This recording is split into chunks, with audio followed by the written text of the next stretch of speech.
quero falar a respeito da salvação. Epístola de Judas. A Epístola de Judas, ela é a penúltimo livro da Bíblia. Judas, capítulo 1, verso 3. Mas deixa eu explicar rapidamente sobre Judas. Esse Judas que escreveu essa epístola sobre a salvação não é o Judas Iscariotes, e sim Judas, um irmão do Senhor Jesus, filho de Maria com José. Esse Judas está em Mateus 13:55. Você abre Mateus 13:55 que você vai ver a família de Jesus. Maria e José teve mais 4 filhos, e um deles é Judas. E esse Judas, a princípio, quando o evangelho começou a ser pregado pelo Senhor Jesus, ele sendo irmão de Jesus, como Tiago também era irmão de Jesus, eles não criam no Senhor Jesus. Mas depois da crucificação, depois que Jesus ressuscitou, eles tiveram uma conversão grandiosa na presença de Deus, aceitando o seu irmão como único Senhor e Salvador e único Deus. Diz a história que o joelho de Tiago, o joelho de Judas, era como se fosse de camelo, eram homens de oração. Tiago e Judas ficaram como responsáveis da igreja de Jerusalém. Onde você encontra isso? Em Atos capítulo 15, na Assembleia, onde eles estavam ali falando e resolvendo a questão do rito mosaico, das coisas mosaicas se seriam introduzidas no meio da igreja de Cristo. E o último a dar a palavra ali foi Tiago. Tiago, irmão de Judas e filho de Maria e José, ou seja, irmão de Jesus, Tiago e Judas. Judas 1:3, Judas é considerado como um líder que não arreda as mãos nem os pés a questão da verdade da salvação. Naquela época, muitos antinomianos, muitos falsos mestres, muitos se levantavam para pregar contra a doutrina verdadeira de Cristo.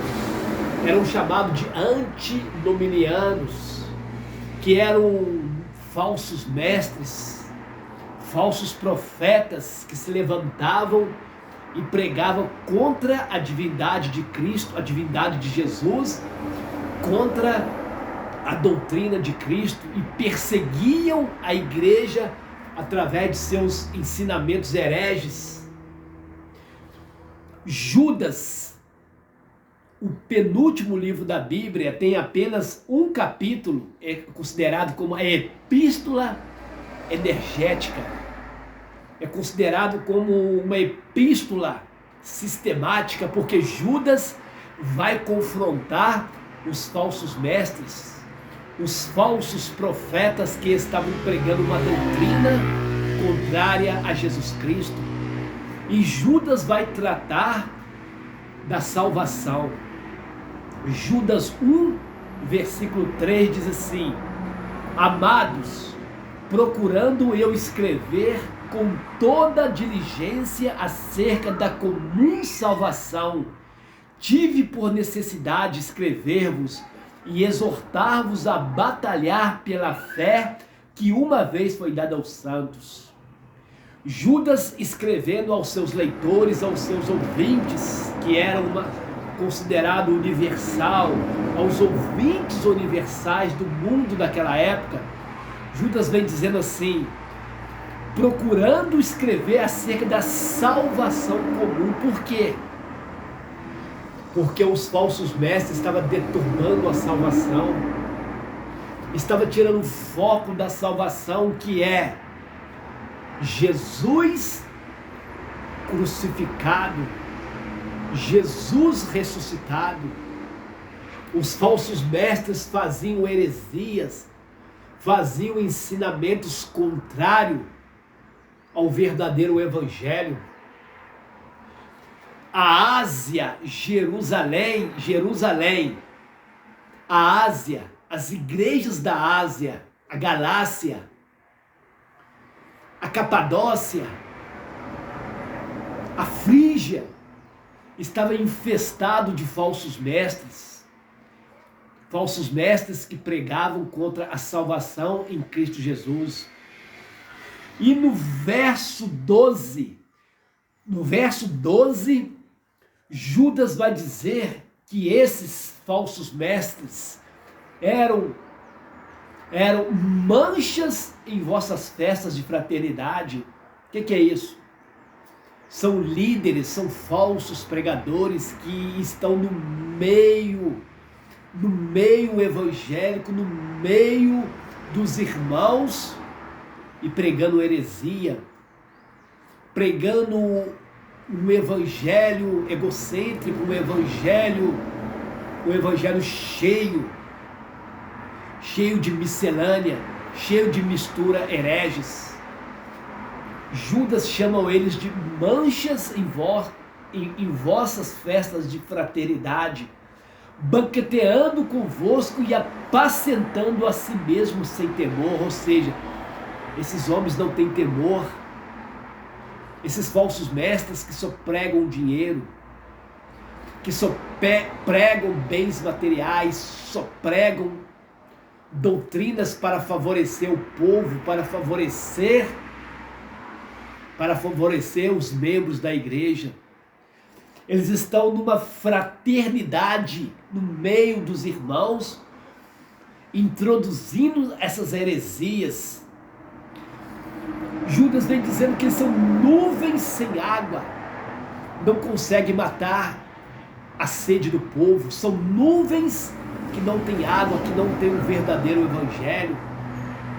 Judas chamam eles de nuvens sem águas, levada pelo vento de um lado para outro. Ou seja, nuvem que o vento sacode para um lado, sacode para o outro. Ou seja, fica esparramando suas heresias no meio das igrejas, no meio do povo, na internet, no meio das congregações, no meio do povo.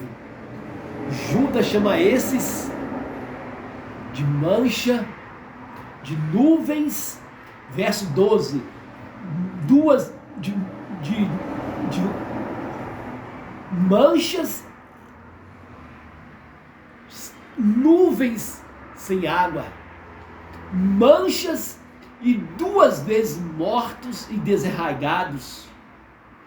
2 vezes mortos fisicamente, que um dia vão morrer, e mortos principalmente espiritual. Judas chama esses homens de 2 vezes mortos. Ondas, verso 13, ondas impetuosas do mar, que escumam as suas mesmas abominações. Ou seja, ondas impetuosas do mar, fica de um lado para outro, levando as suas doutrinas hereges, ensinando um falso evangelho, ensinando só cura, só privilégio para o povo, ensinando só coisas que não convém, manchando a salvação. Judas chama esses homens de ondas impetuosas do mar. No verso 13, estrelas errantes. Por que Judas chama esses homens de estrela errante? Porque só querem brilhar. O que é uma estrela? Estrela que dá brilho. Estrela que dá brilho, que sempre quer estar brilhando. Esses homens, esses falsos mestres que estão na internet, que estão dentro das igrejas ensinando heresia, Judas compara eles com estrelas errantes. Ou seja, são homens que têm prestígio, são homens que têm ministérios monstruosos, homens que têm grandes igrejas, mas Judas chama esses homens de estrelas errantes. Estrelas errantes que só querem brilhar, só querem ter prestígio, louvor dos membros da igreja, só querem dinheiro, só querem riquezas. Sabe o que Judas, versículo 13, chama esses homens? Estrela errantes. Agora, para finalizar, olha isso aqui, verso 13. Para os quais está eternamente reservado a negrura das trevas. Sabe o que é isso? Inferno. Para os quais, quem são esses quais? Os falsos mestres, falsos líderes, falsos pastores, falsos profetas que só pregam dinheiro, que só pregam um evangelho barato, um evangelho egocêntrico. A Bíblia diz no versículo 13, para os quais está eternamente reservado a negrura das trevas. O texto que eu li para vocês está em Judas capítulo 1, só há um capítulo, verso 12 ao verso 13. Eu deixo essa palavra para todos vocês,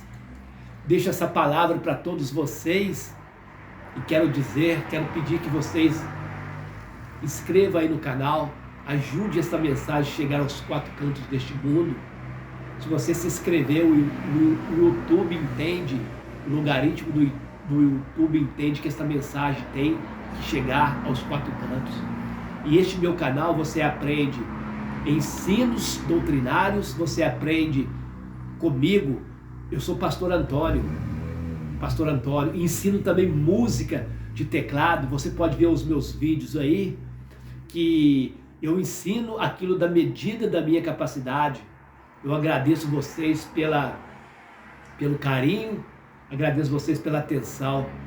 Eu termino aqui estendendo as minhas mãos e orando. Pai, abençoa essas vidas, tendo misericórdia de todos aqueles que me ouviram, em nome do Senhor Jesus.